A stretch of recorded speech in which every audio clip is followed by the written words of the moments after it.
신인도도 아낌없이 드리리라.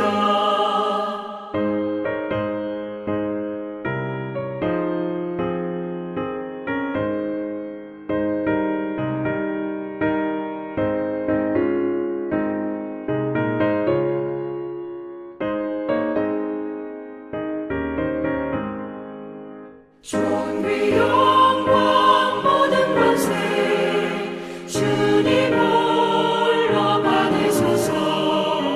멸시천대 십자가는 제가 지고 가오리다.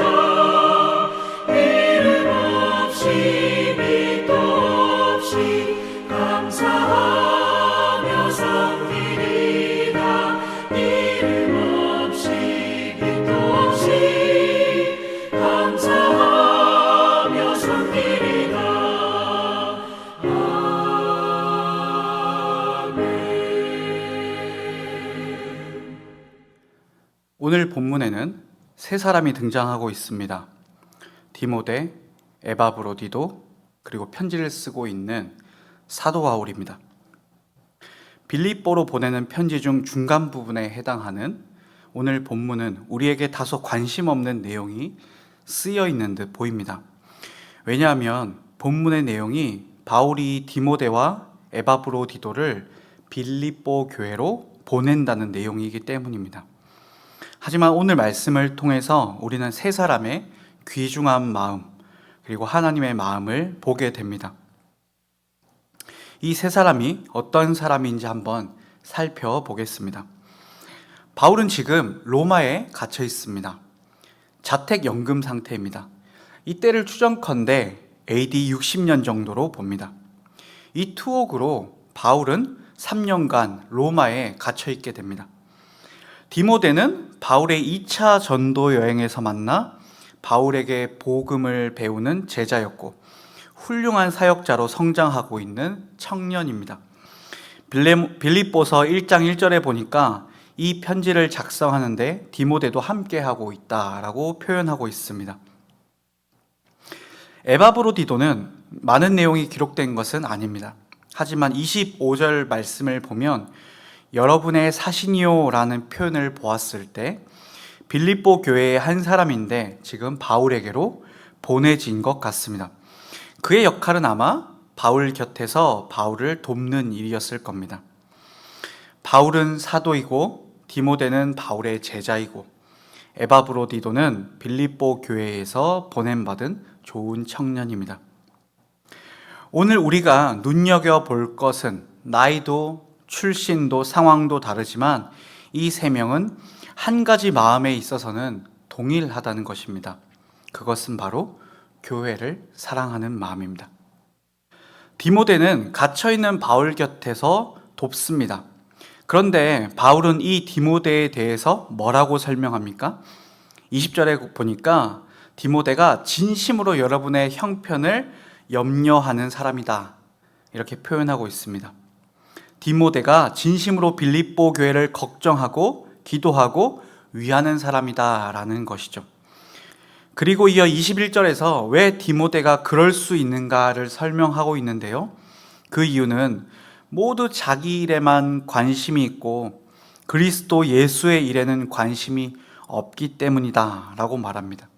즉 디모데가 교회를 이토록 생각하는 이유는 자기 일보다 예수의 일에 더 관심을 갖고 있기 때문이다 라는 것이죠.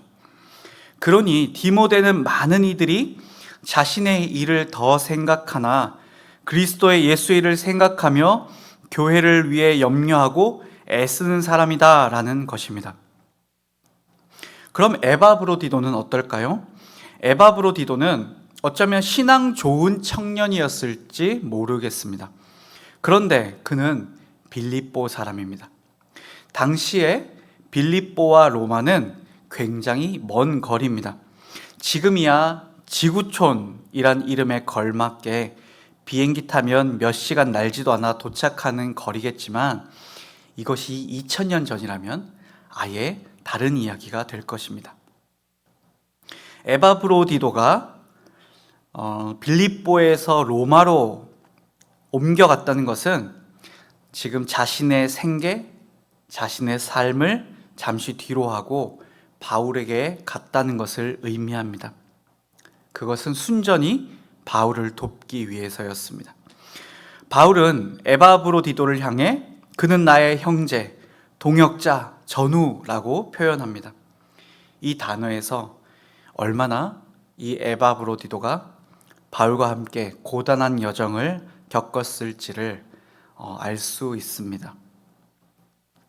그뿐 아닙니다. 심지어 오늘 말씀해 보니까 이 에바브로디도는 죽을 고비를 넘겼다고 합니다. 26절, 27절에 나오는 내용이죠. 복음을 위해 죽을 뻔한 것입니다. 교회를 위해 죽을 뻔한 것이죠. 그런데 참 마음이 울컥하는 부분이 있습니다. 26절에 보면 에바브로디도가 걱정하는 것은 자기 자신이 아니었습니다.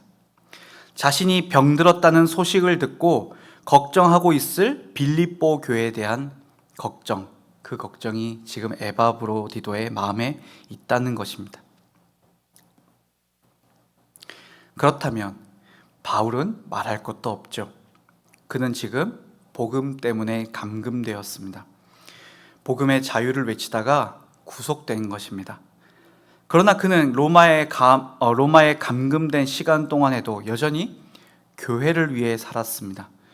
그는 갇혀있는 3년이라는 시간 동안 에베소서, 빌립보서, 골로새서, 빌레몬서를 쓰며 교회를 살폈습니다.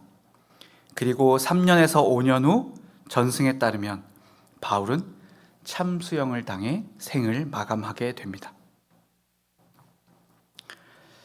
성도 여러분, 이들은 왜 이토록 교회를 위해 살다가 죽었을까요? 왜 위험을 무릅쓰고서라도 기꺼이 자신의 삶을 희생하며 교회를 살폈을까요? 저는 어쩌면 천국에 가야만 볼 수 있을 2000년 전에 살았던 이 세 사람의 이야기를 통해 나와 그리고 여러분에게 질문을 해봅니다. 우리는 이처럼 교회를 사랑합니까?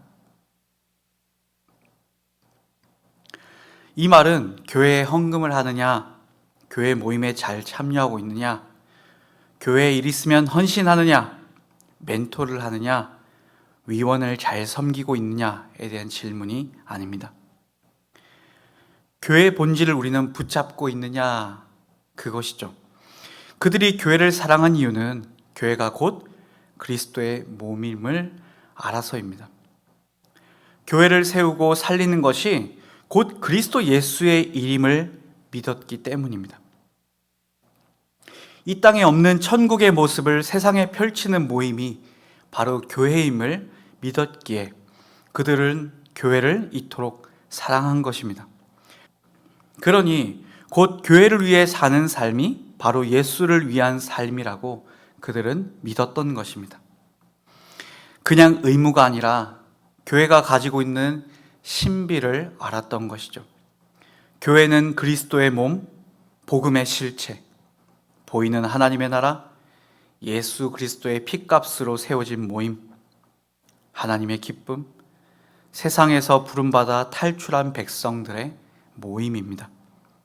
그래서 그들은 주님을 사랑하듯 교회를 사랑했고 주님을 섬기듯 교회를 섬긴 것입니다. 성도 여러분, 오늘 우리에게 교회는 무엇입니까? 교회는 존재하기 때문에 존재하는 모임이 아닙니다. 교회는 내가 신앙생활을 잘 할 수 있도록 도와주는 기관이 아닙니다. 교회는 예수님의 몸입니다. 우리는 예수를 세상에 보여주는 보이는 천국입니다. 예수의 뜻을 받들어 살고 예수님이 나를 비롯한 모든 성도의 소망임을 믿고 사는 사람들입니다. 신자는 곧 교회이고 교회는 곧 예수님의 몸입니다. 빌립보서의 세 사람이 교회를 위해 산 헌신과 열정은 그들이 위대해서가 아닙니다. 교회가 얼마나 소중하고 가치 있는지를 보았기 때문입니다. 예수님의 몸을 받들어 섬기는 삶이 영생의 길임을 알았기 때문입니다. 그것이 하나님을 영화롭게 하는 성도의 본질적 삶이라고 믿었기 때문입니다. 성도 여러분, 주님을 사랑하십니까? 주님이 나의 구주이십니까? 그분이 나의 전부이십니까? 그렇다면 그분의 몸인 교회를 어떻게 사랑하지 않을 수 있겠습니까? 기도하겠습니다. 하나님 아버지, 우리의 눈을 밝혀주십시오. 교회가 예수와 함께 이 세상을 향해 전진하는 두 다리임을 보게 하시고 하나님께서 교회에 두신 소망을 보게 해주십시오. 경쟁과 상업주의의 기승으로 교회가 교회의 그 실체를 잃어가고 있습니다. 주여, 우리를 불쌍히 여겨주십시오. 뿐만 아니라 시대를 탓하는 것을 넘어 우리가 주님을 사랑하듯 교회를 사랑하게 해주십시오. 주님의 몸, 주님의 기쁨, 주님의 피값, 주님의 영광, 그리고 바로 이 땅의 천국이 교회임을 알고 바로 교회가 나임을 기억하며 나를 사랑하듯 교회를 사랑할 수 있는 마음을 주십시오. 오늘도 우리의 머리가 되신 예수 그리스도 이름으로 기도합니다. 아멘. 하늘에 계신 우리 아버지여, 이름이 거룩히 여김을 받으시오며 나라가 임하시오며 뜻이 하늘에서 이루어진 것 같이 땅에서도 이루어지이다. 오늘 우리에게 일용할 양식을 주시옵고 우리가 우리에게 죄 지은 자를 사하여 준 것 같이 우리의 죄를 사하여 주시옵고 우리를 시험에 들게 하지 마시옵고 다만 악에서 구하시옵소서. 나라와 권세와 영광이 아버지께 영원히 있사옵나이다. 아멘.